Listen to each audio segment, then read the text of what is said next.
Alright, just had this 2004 Mini Cooper S come in, got a slight cut and split into the bumper here. Just going to do a repair on this. New bumper's at least $300 for this, and this is not really that bad.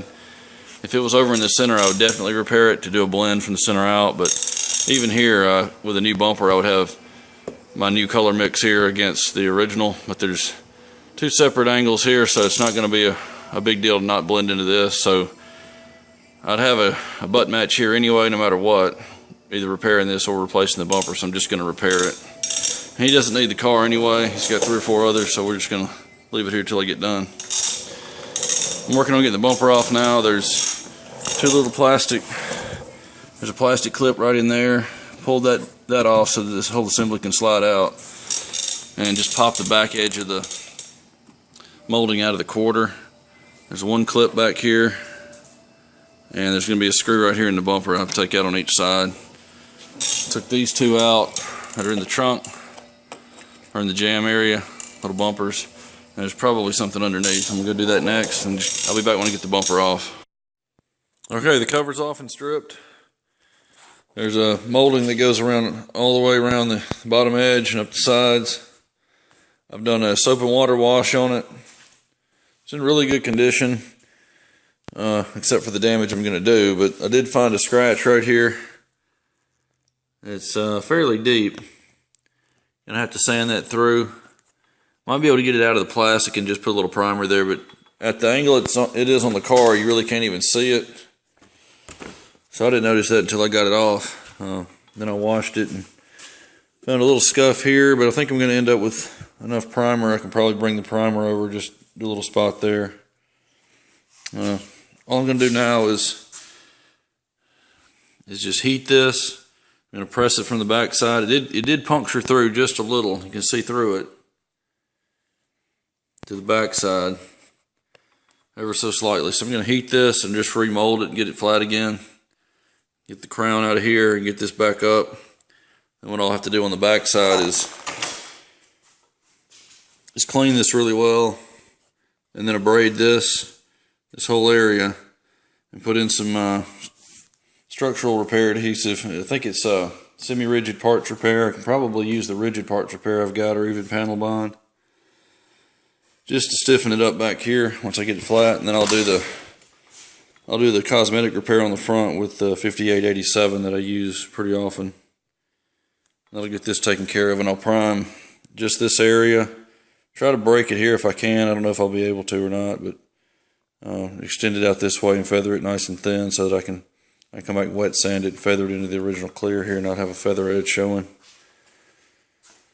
That'll be next. I'm going to let it sit here and dry for a little while and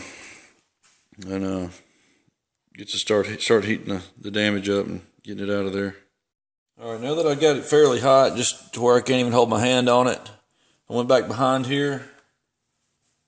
I'm just taking like the back handle of basically the back end of a screwdriver that's nice and domed, to where I can get a nice push on it, not puncture through.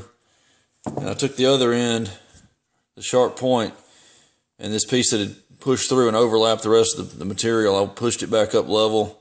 So now the material is all in the same area. It's not completely flat yet, but it's at least it's not overlapped like this inside. It's back out even.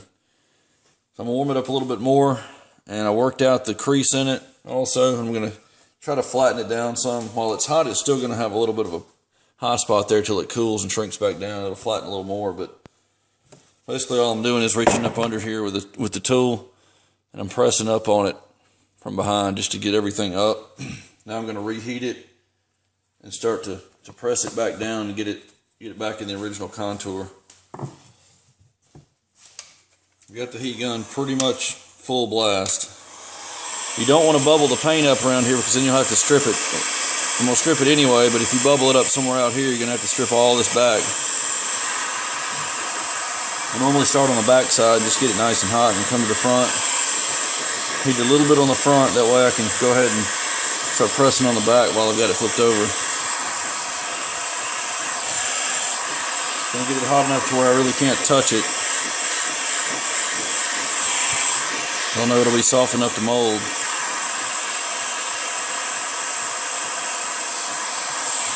A lot of times just heating it up will take most of the damage out of it, kind of reform itself. I'm starting to do that here a little bit, but it's stretched right there so bad that I'm going to have to press it in.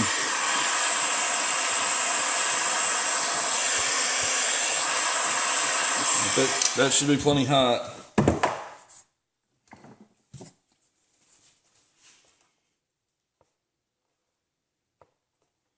Sometimes you might have to get a little sharper tool on it, depending on the damage.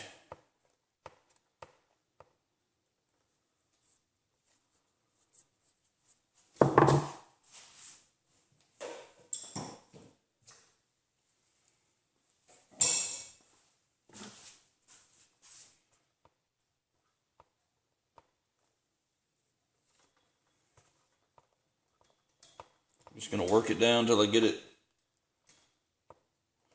back in the right contour, and I want to leave the actual cut marks in it slightly low so that I can feel it. I don't want those to be higher than the rest of it. And once I get this where I want it to go, I'm going to hold it in position on the back side. Sometimes you'll need to put a glove on because it's pretty hot, but I'll hold it in position there, get it where I want it to be, and spray it with water to cool it down real quick and get it to hold its shape.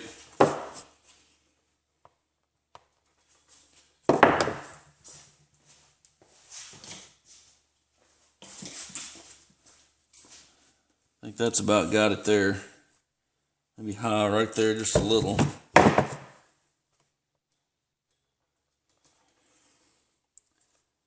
That's going to be good. I'm going to take some of the material off when I go to sand it, so it's pretty close.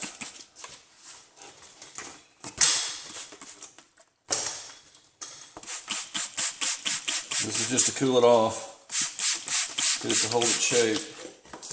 I'm going to watch it, rub the water around just so that it takes the heat away and it runs off, and keep adding water to it.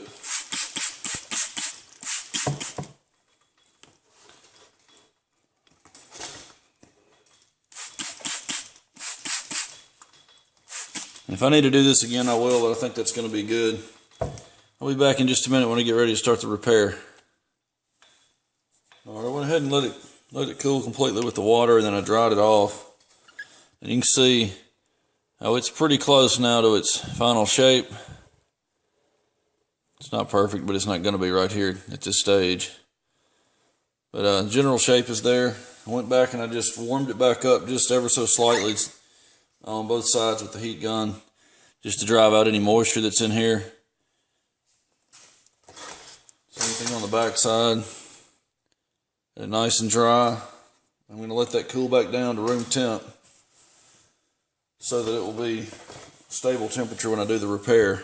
So you don't want to put adhesive on this with it hot. It'll accelerate the cure time. So I'm going to go ahead and get the back side done first. I'm going to take 80 grit on a grinder, or maybe even DA if I can get in here, and just rough this up, this area. Spray some adhesion promoter and put on the whatever adhesive I decide to use on the back side just as a structural repair, then I'll come back to the front. Alright, I wipe this down with alcohol one more time just to make sure it's super clean. And I like to use a brand new grinding disc. I'm going to use I think it's a 60 or 80 grit. Let me check. This is actually a 60 plus Cubitron disc. I don't know if you can even see that. It's a Cubitron 2, I believe, 60 plus, so it's around 60, 70 grit. I like to use a new one because I can just barely touch the surface and get the scratch I need. If I use one of these that I've used before, I got to put a little more pressure on it to get a scratch, and that'll melt the plastic and just smear it. You just want to barely scratch it. Put any pressure on, you're going to melt it. So I'm just going to abrade this area. It'll be ready to spray on some adhesion promoter and put some adhesive on. I'm going to turn the pressure down on the grinder here just so I can't overdo it.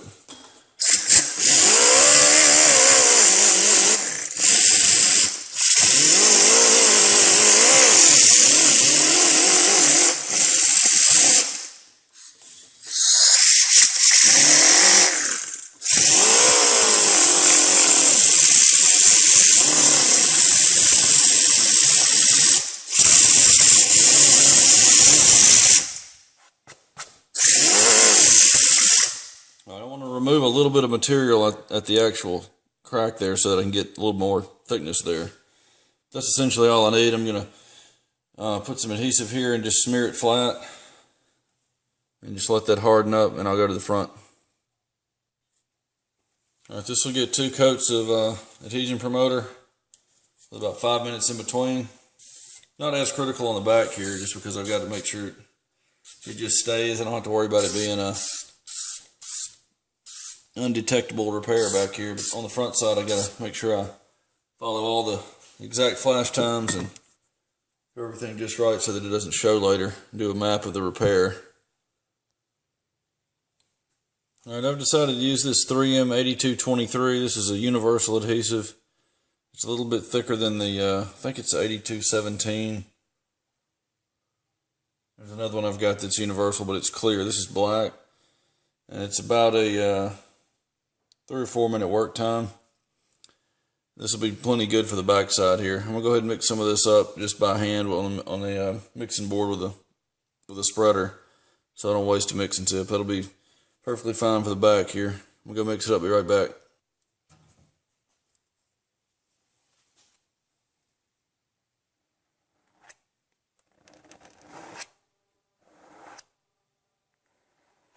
Got it pressed in nice and tight. Come back and just build it up. Don't want to put too much in here because sometimes you'll have bumper impact absorber back here. There's not one on this vehicle, but sometimes there'll be an absorber back here that's in contact with the bumper. And if you build this up too thick, then you'll actually put a high spot in it when you go to mount it on the car. It'll show from the back side where it's pushing on it.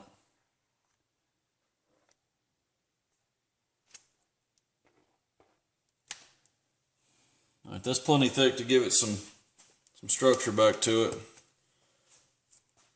I'll go ahead and flip it over, and I'm just going to go V-groove out the crack on the front, and I'll show you that. I'm going to let that adhesive on the back side back there fully cure. That'll just help retain its shape a little bit better and hold up when I go to warm this up. When I sand it, it won't get soft or as soft and try to sink in. So I'm going to let that harden up completely before I go on to doing the front. But what I'll have to do is I'll have to take spots here that are where there's an actual cut mark in it or where it's split. I'll dish that out with the grinder a little bit, or even the Dremel tool. And I'll need to sand that out and just dish it out to where it's tapered out from the crack, so there's no hard steps in it, because that repair will map later on. So I'll sand the paint off this area, and I'll dish all this out. Start it maybe with an old grinding wheel or something that is worn down a little bit, so I don't take too much material off. But I have to take it down into basically the root of the crack there, and then taper it back out so that I've got a nice thin tapered feather edge of my filler material. And after that, I'll just go back and sand all the surrounding paint. Just take the primer feather edge, and then I'll just get the primer sprayed on it and go from there like a regular repair.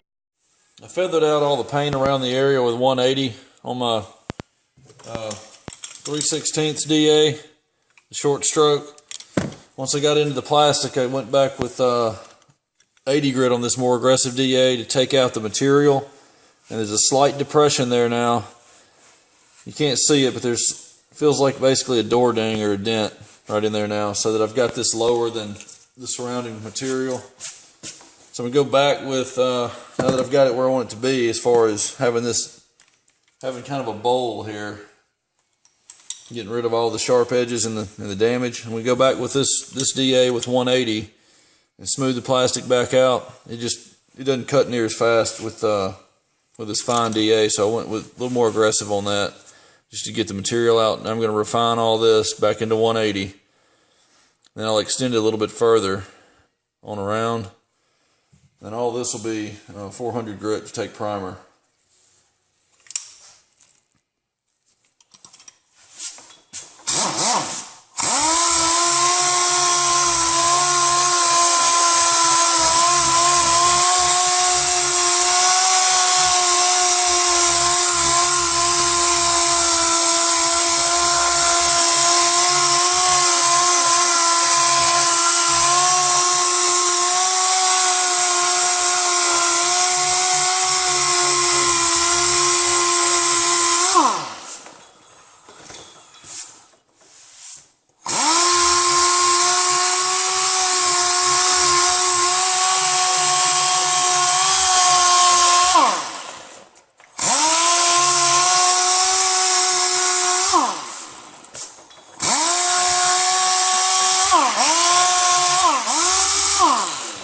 You want to try to step the paint layers out, you know, from the primer to the base to the clear. You want to have about at least a half an inch of each layer showing. That way you won't have any abrupt transitions from one cutting to the next. When you got to prime it, it'll cover it real quick. You don't have to block all that out as much.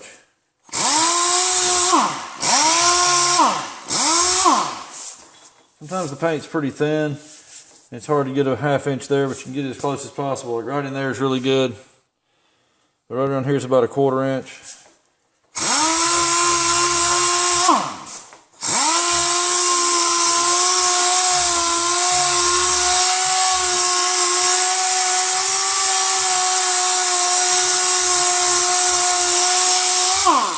Alright, now I'm going to take 400 and go around this, but I'm going to go ahead and put my adhesive on first. And then I'll do that right before I do the primer. That way this can be hardening up for a little while, and I'll go around and do that once it's hard so the dust doesn't stick into it.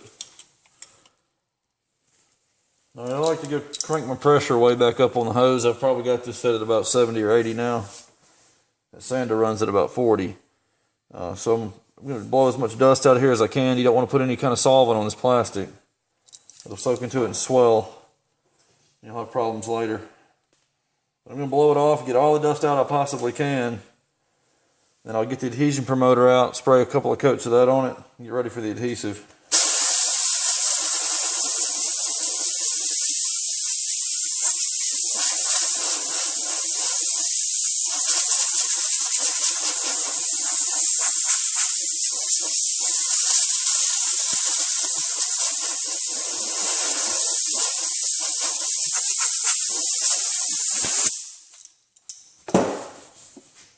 Now here's a close-up of it.